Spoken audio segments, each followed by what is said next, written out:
नमस्कार, मी मनस्रीच लाईफमध्ये तुमचं मनापासून स्वागत करते। तर आज आहे मंगळवार आणि आज आमच्या घरी बाप्पांचं विसर्जन आहे, त्यामुळे सकाळपासून मूडच झाला नाही व्हिडिओ स्टार्ट करायचा। कारण आता 5-6 दिवस झाले सकाळी लवकर उठून बाकी सगळं आवरून छान आरती वगैरे व्हायची, त्याच्यानंतर बाप्पांचा प्रसाद नैवेद्य बनवायचा, ह्या सगळ्या गोष्टींमध्ये दिवस कसे जात होते समजत नव्हतं। आणि आता सडनली सगळं बंद होणार, म्हणजे उद्यापासून हे काहीच नसणार आहे। सकाळी लवकर उठून नेहमीप्रमाणे सगळं आवरलं। ग्रेशू स्कूलला गेलेली आहे, तिचे पप्पा पण जॉबला गेले। आरती वगैरे आमची झाली सकाळीच। नैवेद्यामध्ये सासूबाईंनी चुरमाचे लाडू केले होते आज, तर सकाळी ते दाखवले नैवेद्याला। आता दुपारी भात आणि दही दाखवायचं आहे नैवेद्य, आणि मग संध्याकाळी जेव्हा विसर्जनाच्या टायमाला जी आरती होईल तेव्हा मग तळणीची मोदकाची तयारी चालू आहे। इथं पसारा खूप सारा पडला आहे, अजिबात आवरायचा मूड नाही आहे। इथं मी तळणीचे मोदक करायची तयारी चालू आहे माझी। हे बघा, खूप सारा पसारा पडला आहे किचनवर, खालीसुद्धा असा पसारा आहे। मी सगळा हे करत बसली होती, तर आता इच्छाच नाही आहे काय करायची, पण आता मोदक बनवून घेते आणि मग पटकन सगळं आवरते। तर तळणीचे मोदक मी गव्हाच्या पिठाचे करते, तर आता पीठ मळून ठेवायचं आहे मला, बाकी सगळं आवरलं आहे। आणि वातावरण इतकं घाण आहे ना, सकाळपासून अजिबात ऊन नाही आहे, पाऊस चालू आहे। आणि आता तर पूर्ण पाऊस थांबला आहे, पण आभाळ इतकं आलं की कंटाळा आला आहे, बाहेर जायचं सुद्धा मन होईना झालं, इतका कंटाळा आला आहे। तर मी तुम्हाला दाखवते, मी सारण बनवलं आहे आता। हे बघा, सारण बनवून झालेलं आहे माझं। इथं अजून एवढा गूळ बाकी आहे, तिथं खोबरंसुद्धा बाकी आहे। तर पहिला हे मोदक बनवून घेते आणि मग हा गूळ आणि ते खोबरं त्याचं वेगळं सारण करून फ्रीजमध्ये ठेवून देते, कारण उद्या ह्यांना जॉबवर मोदक घेऊन जायचे आहेत। परत जमलं तर मला उद्या मी गावी जाणार आहे मम्मी पप्पांकडे, तर जातेवेळी मोदक घेऊन जाईन म्हणून हे मोदक मी आता उद्या करेन, म्हणजे ताजे मोदक सगळ्यांना देता येईल, तर आज बनवलेले मोदक उद्या घेऊन जाणार। तर कशाला म्हटलं, आता जेवढे नैवेद्याला लागतात तेवढे बघू, आता एवढ्या सारांमध्ये किती मोदक बनतात। माझी तरी इच्छा 21 मोदक व्हावेत, बघूया। स्मॉल साईजचे का होईना, पण 21 मोदक करायचा प्रयत्न नक्की करेन, आणि मला वाटतं ना होईल त्याच्यामध्ये एवढे मोदक। चला, तसे झालेले मी तुम्हाला दाखवेनच। तर पहिला पीठ मळून घेते आणि एक 10-15 मिनटासाठी पीठ साईडला ठेवून देते, आणि मग किचनवरची भांडी वगैरे घासून घेते, कारण नाश्ता केलेली भांडी वगैरे काहीच घासलेली नाही आहेत। चला पटकन आवरून घेते, आणि पसारा खूप सारा आहे मगापासून, मी तेच म्हणते। आवरून घेते आणि नंतर व्हिडिओ कंटिन्यू करते। तेल गरम करायला ठेवलं आहे, आणि इथे गोळे थोडे मोठे वाटतात व्हिडिओमध्ये, पण खूप छोटे आहेत। थोडे मोदक बनवून ते तळायला घेतले, कारण खूप वेळ ठेवून दिले तर ते सुकल्यासारखे होतात, आणि तुम्हाला इथं बाहेर फटाकड्यांचा आवाज येत असेल, ते व्हिडिओमध्ये पण तुम्हाला ऐकायला येत असेल। तर ही जी भाजी घेऊन आली होती सकाळी जाऊन मार्केटमधून, मुळा, हे परसबी आणि कारली होती। अजून बऱ्याच भाज्या आणल्या होत्या, ज्या मी बांधून ठेवल्या तशाच, आणि आता ह्या निवडून ठेवायच्या आहेत व्यवस्थित, म्हणजे क्लीन करून। आणि बाहेरचं वातावरण बघा कसं आहे। तर इथं मी जे बोलते आहे त्याच्या पाठीमागे गाण्यांचा आवाज येतोय। गल्लीमध्ये मंडळाचा गणपती आहे, तर मोठ्याने गाणी लावली होती, त्याचा आवाज येत होता, त्याच्यामुळे ना व्हिडिओला कॉपीराईट येत होतं, त्याच्यामुळे मला परत व्हिडिओ एडिट करावा लागला, आणि इथे मी जे काही बोलले ते परत मला आता व्हॉइस ओव्हर करून बोलावं लागते। तर 21 मोदक बनवून झाले होते, आणि हे जे सारण आहे एक्स्ट्राचं ते मी ठेवून दिलं होतं। थोड्या वेळानंतर मी हे सारण बनवून ठेवून देईन, कारण हे उद्या घेऊन जातील जॉबवर, आणि त्यांच्यासाठी म्हटलं उद्याच बनवून द्यायचं। आणि हे बघा, बरोबर 21 मोदक झालेत। मी याच्या अगोदर पण मोदक बनवले होते परवाच्या दिवशी उकडीचे, ते पण बरोबर 11 झाले होते, आणि हे पण 21 झाले। पण थोडंसं एक 2-3 मोदक होण्यासारखं सारण उरलं होतं, म्हणून मग मी परत थोडंसं पीठ मळून घेतलं, आणि त्याच्यामध्ये 3 मोदक झाले। तर असे टोटल 24, आणि एक छोटासा मोदक झाला होता वरती, म्हणजे 25 मोदक झाले होते। तर नैवेद्याला एवढे पुरेसे होते, कारण 21 मोदक मी बाप्पांजवळ ठेवणार होती, त्याच्यामुळे।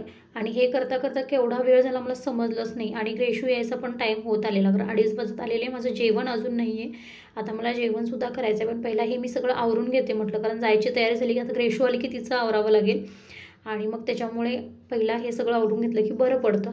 आणि थोडंसं पीठ उरलं, त्याच्या 2च पुऱ्या झाल्या, त्या मी बनवून घेतल्या, कारण आता ग्रेशूचे पप्पा पण येतील 4:30-5 पर्यंत, ते आल्यानंतर चहा वगैरे होईल, तेव्हा चहाबरोबर खातील म्हटलं। आणि आता फक्त हे आवरायचं आहे माझं। मोदक बनवून झालेले आहेत फायनली, आणि ते जे सारण बनवायचं मी थोड्या वेळानं बनवणार आहे।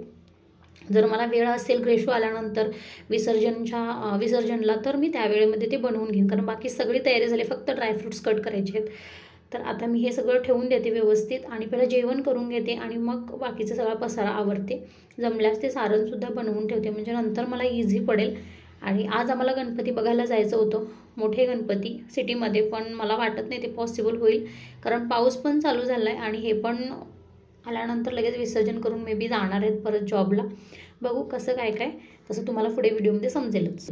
मग अशी तुम्हाला नैवेद्याची ताटं दाखवली नाहीत मी, तर ही बघा अशी होती नैवेद्याची ताटं. तर आत्ता 5:45 वाजलेत आणि आमचं सगळं आवरलं. मी ड्रेस घातला आहे आणि साडी नाही घातली. त्याचं कारण असं की खूप पाऊस पडतो आणि पावसामध्ये साडी नको म्हटलं. आणि रिक्षाने जाणार होता मी विसर्जन करायला, कारण पाऊस येतो त्याच्यामुळे. तर ग्रेशू आणि तिचे पप्पा खाली गेलेत. मी पण सगळं आवरून घेतलं होतं इकडचं. स्वयंपाक बघू संध्याकाळी काय करायचं अजून ठरवलेलं नाही. आपल्याला विसर्जन करून येतो आम्ही. आता 5:45 झालेत, तर चला आम्ही निघतो. खाली गेल्यानंतर थोडंसं शूट घेईन मी, तर दाखवते तुम्हाला. नैवेद्याचं ताट मी दिलेलं आहे मोदकचं, जिथे खाली गेल्यानंतर मी तुम्हाला दाखवते.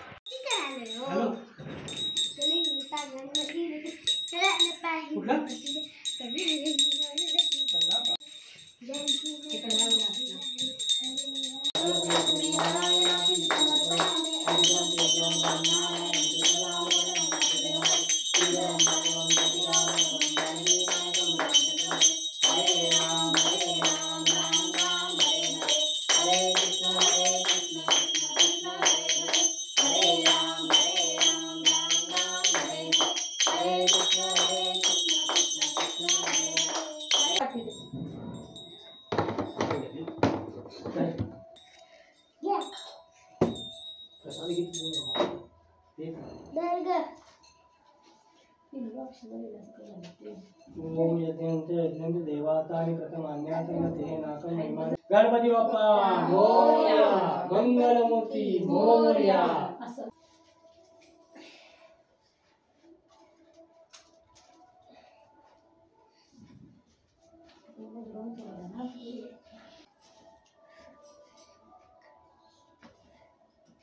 नित्य आयुष्य कामार्थ साधती. प्रथम नाव वक्रतुंड, दुसरे एकदंतते, तिसरे कृष्णपिंगाक्ष, चौथे गजवस्त्रते, पाचवे श्रीलंबोदर, सहावे विकटनावते, सातवे विघ्न राजेंद्र, आठवे धूम्रवर्णते, नववे श्री बालचंद्र, 10वे श्री विनायक, 11वे गणपती, 12वे श्री गजानन, देवनावे असे 12. 3 संध्या म्हणे नर, विघ्न भीती नसे जन, प्रभू तू सर्व सिद्धी दे. विद्यार्थ्याला मिळे विद्या, धनार्थ्याला मिळे धन, पुत्रार्थ्याला मिळे पुत्र, मोक्षार्थ्याला मिळे गती. जपदा गणपती स्तोत्र मासाचे फळ 1 वर्ष पूर्ण होता मिळे सिद्धी न संशय. नारदांनी रचलेले झाले संपूर्ण स्तोत्र, श्रीधरांनी मराठीत प्रज्ञा अनुवादिले. गण गणपती नमः.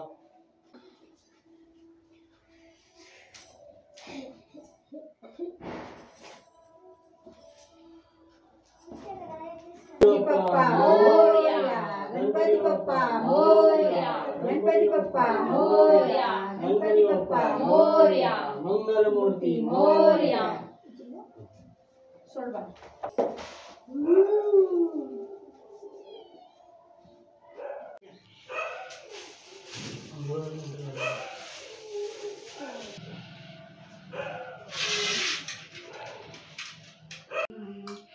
ओम गणपती नमः, ओम गणपती नमः. ज्या काही विधिवत गोष्टी असतात विसर्जनच्या, त्या सगळ्या इथं आमच्या घरी फॉलो केल्या जातात. मी याच्या अगोदर पण बऱ्याच वेळा बोलले की ह्या सगळ्या गोष्टी माझ्या माहेरी इतक्या डिटेलमध्ये नाही करत, पण माझ्या सासरी करतात. आणि मला हे खूप छान वाटतं, कारण हे सगळं केलं पाहिजे आपण, आपल्याला माहिती पाहिजेत आणि कुठेतरी हे आपण शिकतो आणि आपल्या मुलांना पण ते नकळत का होईना पण संस्कार घडत असतात. तर ही खूप छान गोष्ट आहे माझ्या सासरी. आणि ह्या गोष्टी मी इथे येऊन पाहिल्या तर मला पण खूप छान वाटलं. याच्यातल्या काही गोष्टी मी माझ्या घरच्यांना पण सांगते, त्यांना पॉसिबल झालं तर ती लोकं पण करतात. म्हणजे आपलं सांगण्याचं काम असतं, ऐकणं की न ऐकणं त्यांच्या हातात आहे शेवटी. तेव्हा मम्मी पप्पा करत होते. आता राधिका म्हणजे भावाची बायको, आता तिचं जर इच्छा असेल, तिचं मन असेल तर ती नक्की करेल. पण मला ज्या गोष्टी माहिती आहेत, चांगल्या गोष्टी आहेत, मी तिला सांगण्याचा प्रयत्न करत असते. तर अशा पद्धतीने आमच्याकडचं विसर्जनची तयारी चालू असते. म्हणजे सगळं झालं पूर्ण, जे काही होतं ते करायचं सगळं करून घेतलं. त्याच्यानंतर सगळ्यांनी आरती केली, परत एकदा प्रार्थना म्हटली.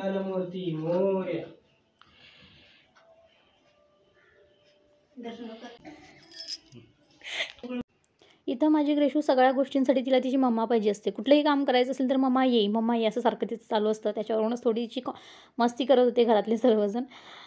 त्यामुळे मला इथे व्हॉईस ओव्हर करावा लागला आणि फटाकड्यांचा आवाज पण खूप येत होता, त्याच्यामुळे मला इथं म्यूट करावं लागलं. खूप इच्छा असते जसं आहे तसं दाखवण्याची, व्हॉईस ओव्हर करायचा मला खूप कंटाळा येतो, पण काय करणार, शेवटी बाहेरचा खूप आवाज आला तर करावं लागतं. आणि आता आमच्या जस्ट आरती वगैरे सगळं झालं आहे, बाकीचं सगळं आवरून झालेलं आहे. आता हे रिक्षा आणायला गेले, पाऊस येतो त्याच्यामुळे आम्ही चालत नाही जाऊ शकत, गाडीवरनं घेऊन जाणं पॉसिबल नाही आहे, त्याच्यामुळे रिक्षातनं जायचं ठरवलं. बाप्पा जातेवेळी आम्ही वरतीसुद्धा त्यांना घेऊन येतो, त्याच्यामुळे मी दरवाजा ओपन ठेवण्यासाठी वरती आली. तर चला, आज असं खूप काहीतरी मिस झाल्यासारखं वाटते, काहीतरी लांब चाललं असं सतत वाटते. खूप छान प्रसन्न वातावरण होतं इतके दिवस, आणि ते सगळं आता बंद होणार. म्हणजे भक्ती तर आपण असंही करू शकतो, पण घरात मूर्ती येणं आणि त्याच्यानंतर जी काही लगबग असते ती गोष्टच वेगळी असते.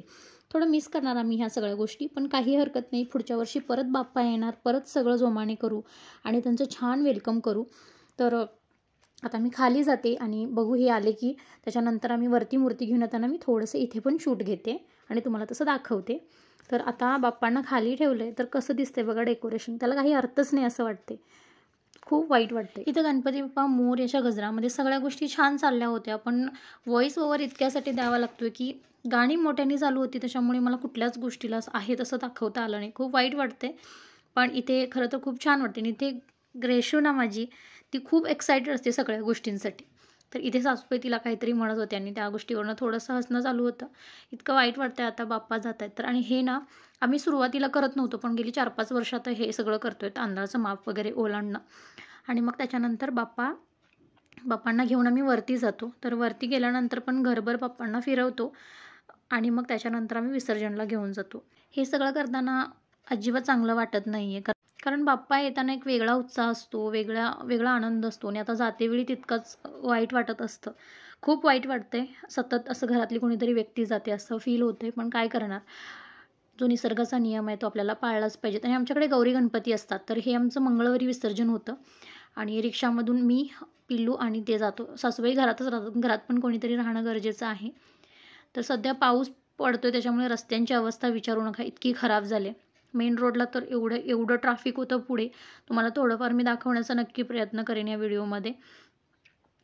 अक्षरशः पोलीस बंदोबस्त होता इतका, आणि इतकं ट्रॅफिक, खूप वेळ ट्रॅफिकमध्ये आमची रिक्षा अडकून बसली. आणि मग त्याच्यानंतर हळूहळू थोडं क्लिअर होत गेलं आणि मग आम्ही गेलो फायनली. तर तुम्हाला पुढे ते दिसेलच ट्रॅफिक जाम असलेलं. आणि इथे बघा पोलीस बंदोबस्त भरपूर आहेत पोलीस इकडे यावेळेला.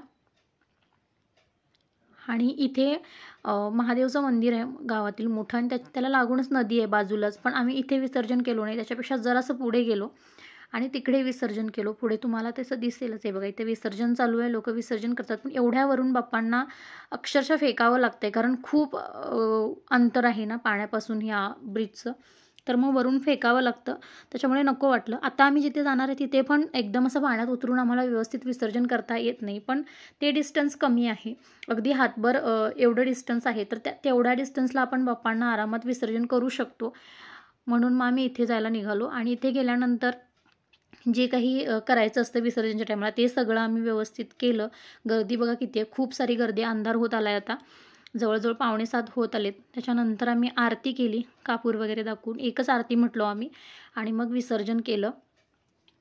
ही आरती करताना पण म्हणावं तितकं मन प्रसन्न नव्हतं, कारण सतत असं फील होतंय ना की आता बाप्पा जाणार, आता पुढच्या वर्षीपर्यंत आपल्याला वाट बघावी लागणार.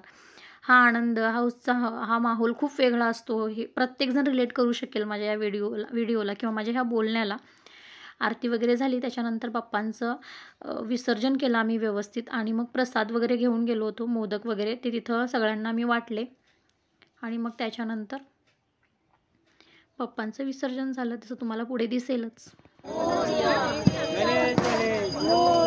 पुढच्या वर्षी लवकर या, मोरया, मंगलमूर्ती मोरया, लवकर या.